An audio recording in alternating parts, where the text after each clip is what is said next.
நீங்கள் நினைத்தால் ஒரு அரசாங்கத்தை உருவாக்கலாம். ஆகவே அனைத்து இந்திய அண்ணா திராவிட முன்னேற்ற கழகத்தை பொறுத்த வரைக்கும் மக்களை நம்புகிறது, மக்களோடு கூட்டணியாக இருக்கின்றோம். அதுதான் வெற்றிக்கு அறிகுறி. ஆனால் திமுக அப்படி இல்லை. எப்பொழுது பார்த்தாலும் திராவிட முன்னேற்ற கழக தலைவர் கூட்டணி பலமாக இருக்கிறது, கூட்டணி பலமாக இருக்கிறது. அந்த நோக்கத்தில் தான் அவர் தேர்தலை மையமாக வைத்து போட்டியிடுகிறார். அனைத்து இந்திய அண்ணா திராவிட முன்னேற்ற கழகம் பாரதிய ஜனதா கூட்டணியை பொறுத்த வரைக்கும் மக்கள் நம்பி கழகத்திலே இறங்கிறோம். ஆக மக்கள் தான் நீதிபதி. மக்கள் எதை எண்ணுகின்றார்களோ அவர்கள் நோக்கம் நிறைவேற்றப்படும். அந்த நோக்கத்தின் அடிப்படையில் அண்ணா திமுக கூட்டணி செயல்படும். இன்னைக்கு அண்ணா இந்த திராவிட முன்னேற்ற கழகம் ஆட்சிக்கு வந்து 50 மாத காலம் ஆகிவிட்டது. இந்த 50 மாத திராவிட முன்னேற்ற கழக ஆட்சியில் இப்படி நாங்குநேரி போன்ற சட்டமன்ற தொகுதியில் இருக்கின்ற விவசாய பிரிவு மக்கள், விவசாய தொழிலாளிக்கு ஏதாவது ஒரு திட்டத்தையாவது கொண்டாந்து நிறைவேற்றிருக்கிறாங்களா? சொல்லுங்க நீங்களே. ஏன்னா இன்னைக்கு பத்திரிகையில் பார்த்தீங்கன்னா எடப்பாடி பழனிசாமி பஸ்ஸில் போய் பொய்யா சொல்லிட்டு இருக்காங்கிறார். நான் பொய்யா சொல்றேன், நடக்கிற நிகழ்வை சொல்றேன். அண்ணா திமுக ஆட்சியில் எந்தெந்த திட்டத்தை கொண்டு வந்தோ அதனால் மக்கள் எந்த அளவுக்கு பயனடைந்தால் என்ற விவரத்தை சொல்றோம். அது இந்த முதலமைச்சருக்கு பொறுக்க முடியல. நீங்களும் செய்யுங்க, மக்களிடத்தில் சொல்லுங்க. மக்கள் ஏற்றுக்கொண்டா பரவாயில்ல. மக்கள் உங்களை நிராகரித்து விட்டார்கள். மக்கள் அடியோடு திராவிட முன்னேற்ற கழகத்தை நிராகரித்து விட்டார்கள். இதுதான் யதார்த்த உண்மை. இன்னைக்கு மக்கள் செல்வாக்கும் திமுக இழந்து விட்டது, அந்த கூட்டணியும் இழந்து விட்டது. இன்றைக்கு கட்சியும் கட்சியில் இருக்கிற தொண்டர்களும் திமுக கட்சி நம்பல. ஏன்னா அது குடும்ப கட்சி ஆகிவிட்டது. அது ஒரு கார்பரேட் கம்பெனி. அது கட்சி அல்ல, கார்பரேட் கம்பெனி. திரு ஸ்டாலின் திமுக கட்சியுடைய தலைவர், அவருடைய மகன் திரு உதயநிதி திமுகவுடைய இளைஞரணி செயலாளர், திரு கருணாநிதியுடைய மகள் மரியாதைக்குரிய திருமதி கனிமொழி மகளிரணி செயலாளர். முடிஞ்சு போச்சு. எல்லாமே குடும்பம் தான், வேற யாருக்கும் பதவி கொடுக்க மாட்டாங்க. அண்ணா திமுக அப்படி இல்லை, ஜனநாயக கட்சி. இங்க இருக்கிற சகோதரர் இசை சுப்பையா, டாக்டர் சரவண, இங்க இருக்கின்ற கழக நிர்வாகிகள் பல்வேறு மதம் பல்வேறு ஜாதி இதையெல்லாம் பார்க்கல. அண்ணா திமுக பொறுத்த வரைக்கும் ஜாதிக்கு மதுக்கு அப்பாற்பட்ட கட்சி. வாரிசு அரசியல் கிடையாது, குடும்ப கட்சி கிடையாது. யார் உழைக்கிறாங்களோ அவர் ஏற்றம் பெறுவார், அவர்கள் உயர்ந்த பதவிக்கு வர முடியும். திமுக வர முடியுமா? குடும்பத்தை தவிர்த்து யாராவது தமிழ்நாட்டில் ஆட்சி அதிகாரத்துக்கு வர முடியுமா? டெல்லியில் ஆட்சி அதிகாரத்துக்கு வந்தாலும் குடும்பத்தை சேர்ந்தவங்க தான் அங்க அமைச்சராக முடியும். தமிழ்நாட்டில் திமுக ஆட்சிக்கு அதிகாரத்துக்கு வந்தாலும் திமுக குடும்பத்தை சேர்ந்தவங்க தான் முதலமைச்சராக முடியும், துணை முதலமைச்சராக முடியும். எந்த பதவியும் மற்றவர்களுக்கு கிடைக்காது. ஆனா அண்ணா திமுக பொறுத்த வரைக்கும் ஒரு சாதாரண தொண்டன், ஒரு சாதாரண கிளை செயலாளர் கூட உச்சபட்ச பதவிக்கு வர முடியும். உழைத்து கட்சிக்கு விசுவாசமா இருந்தான், தலைமைக்கு விசுவாசமா இருந்தான்.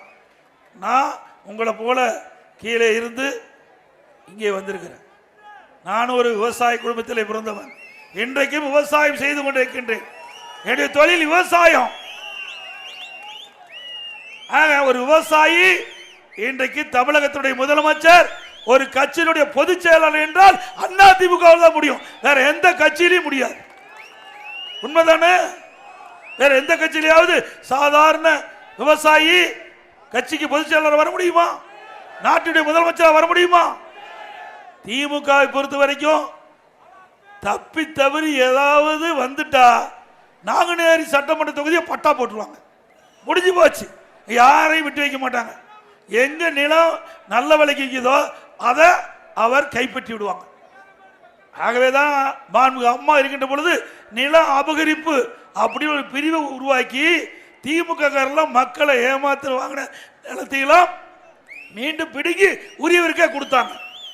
ஆக திராவிட முன்னேற்ற கழகம் என்பது மக்களால் நிராகரிக்கப்பட்ட கட்சி.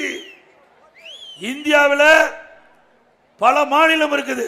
திரு கருணாநிதி அவர்கள் இருக்கின்ற பொழுது ஊழலுக்காக கலைக்கப்பட்ட ஒரே அரசாங்கம் இந்தியாவில் திமுக அரசாங்கம் தான்.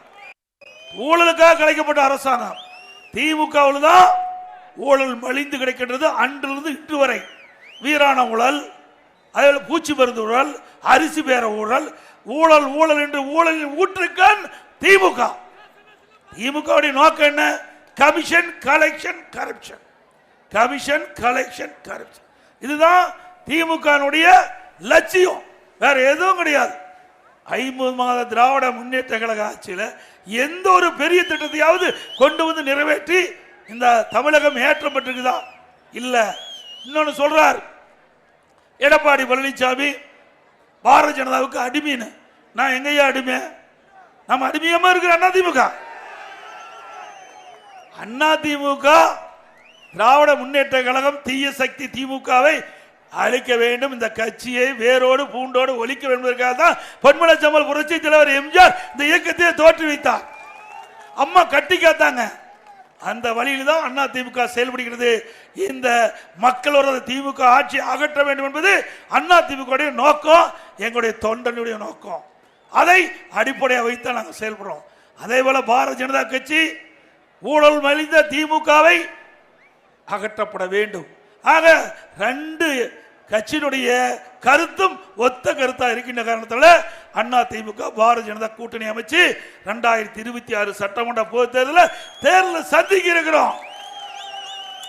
அதை விட்டுட்டு எப்பொழுது நாங்க எப்போ பாரதிய ஜனதா கட்சியோட கூட்டணி வச்சோமோ அன்று முதல் இன்று வரை திரு முதலமைச்சர் ஸ்டாலின் பேசுவது எடப்பாடி பழனிசாமி பாரதிய ஜனதா கட்சியோட கூட்டணி வச்சுட்டார். இதே பாட்டு தான். திரு ஸ்டாலின் அவர்களே, நாங்கள் கேட்டுக்கொள்வதெல்லாம் இப்பொழுது நடக்கிற தேர்தல் சட்டமன்ற தேர்தல், நாடாளுமன்ற தேர்தல் அல்ல. நாடாளுமன்ற தேர்தல் அல்ல, இப்பொழுது நடக்கிறது சட்டமன்ற தேர்தல். ஆகவே எங்களுடைய கூட்டணி தெளிவுபடுத்தி விட்டோம். நாங்கள் கூட்டணி அமைத்தவுடன் மத்தியிலே உள்துறை அமைச்சர் தெளிவா பேட்டி கொடுத்துட்டார். அனைத்து இந்திய அண்ணா திராவிட முன்னேற்ற கழகம் பாரதிய ஜனதா கூட்டணி, அந்த கூட்டணிக்கு தலைமை அண்ணா திமுக தாங்கும். அண்ணா திமுக இந்த கூட்டணிக்கு தலைமை. அண்ணா திமுக ஆட்சி அமைக்கும். தெளிவுபடுத்தி விட்டோம். ஆக நடைபெறுகின்ற சட்டமன்ற பொது தேர்தலில் அனைத்து இந்திய அண்ணா திராவிட முன்னேற்ற கழகம் பாரதிய ஜனதா கூட்டணி வெற்றி பெற்று வருகின்ற பொழுது அண்ணா திமுக ஆட்சி தான் தமிழகத்திலே மலரும். ஆனா ஸ்டாலின் அது மறந்துட்டு பாரதிய ஜனதா பற்றி விமர்சனம் செஞ்சிட்டு இருக்கார். இன்னும் தமிழ்நாட்டுக்கே வரல. ஏன்னா அண்ணா திமுக பேசுவதற்கு ஒன்று இல்லை. அண்ணா திமுக அந்த அளவுக்கு ஒரு சிறப்பான ஆட்சி நாட்டு மக்களுக்கு தந்திருக்குது. அண்ணா திமுக 10 ஆண்டுகள் ஆட்சி ஒரு பொற்கால ஆட்சி. இன்னும் குறைய கண்டுபிடிக்க முடியல. அதனாலதான் பாரதிய ஜனதா வச்சு விமர்சனம் செஞ்சுட்டு இருக்கார். இது நடக்கிற தேர்தல் நாடாளுமன்ற தேர்தல் இல்ல, சட்டமன்ற தேர்தல். தமிழகத்தில் யார் ஆட்சிக்கு வர வேண்டும் என்ற தேர்தல். அந்த தேர்தல் மையமாக வைத்துத்தான் அண்ணா திமுக செயல்பட்டு கொண்டிருக்கிறது. அது மட்டும் இல்ல, இன்றைய தினம் ஸ்டாலின் போற பக்கம்லாம் பேசுறார். இன்னைக்கு கூட அவருடைய தொண்டனுக்கு கடிதம் எழுதியிருக்கிறார். எடப்பாடி பழனிசாமி நீட் தேர்வு யாரு நாங்களா கொண்டாந்தோம். 2010 டிசம்பர் 21 மத்தியிலே காங்கிரஸ் ஆட்சி, திமுக அந்த காங்கிரஸ் ஆட்சியில கூட்டணியில் அமைச்சரவையில் இடம்பெற்றிருந்தீங்க. உங்களுடைய திமுக அமைச்சர் எங்கள் பகுதி நாமக்கல் சேர்ந்த காந்தி செல்வன் அவர்கள் சுகாதாரத்துறை மத்திய இணையமைச்சர் இருக்கும்போது தான் நீட் தேர்வை கொண்டாந்தீங்க. கொண்டு வந்ததும் அவர்கள், எதிர்ப்பதும் அவர்கள். இப்படிப்பட்ட நாடகம் ஆடுகின்ற ஒரே கட்சி திமுக கட்சி தான். அண்ணா திமுகவை பொறுத்த வரைக்கும் நீட் தேர்வுக்கு விதிவிலக்கு அளிக்க வேண்டும் என்று தொடர்ந்து வலியுறுத்துறோம். ஆனா உச்ச நீதிமன்றத்தில் தீர்ப்பு வந்து விட்டது. அந்த தீர்ப்பின் அடிப்படையில் தான் மாநில அரசு செயல்பட முடியும். இப்பொழுது என்ன சொல்றார் ஸ்டாலின்? தேர்தல் நேரத்தில் ஒரு பேச்சு, இப்பொழுது பேச்சு.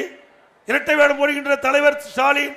தேர்தல் நேரத்தில் திமுக வெற்றி பெற்று வந்தா நீட் தேர்வு கையெழுத்து, நீட் தேர்வை ரத்து செய்வதால் முதல் கையெழுத்து யாரு? திமுக தலைவர் சொன்னது.